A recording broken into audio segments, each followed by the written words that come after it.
Rick O'Donnell has lived with PTSD ever since his 18-month stint in Vietnam.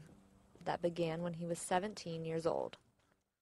It's mainly depression, but it's also with nightmares, flashbacks. To help him cope, Rick got Smokey, a psychiatric service dog. Under the American Disabilities Act, Smokey can go anywhere Rick goes, and that includes inside restaurants, hotels, and even public transportation. Rick says having Smokey forces him to get up and out of the house and to interact with other people.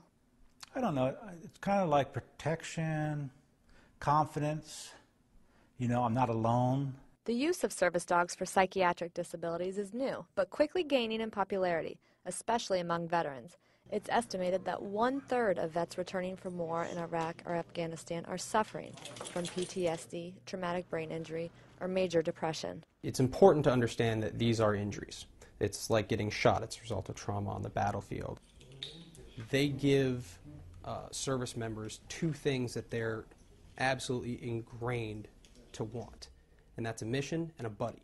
There are currently 2 bills in Congress that would provide more service dogs to vets. The problem is, some say the wording of this legislation would actually make it harder for some vets to qualify. There's a big difference between an emotional support dog and a service dog. Ann Dunn trains assistance dogs at Fidos for Freedom, a nonprofit organization in Maryland that provides dogs to people with physical disabilities.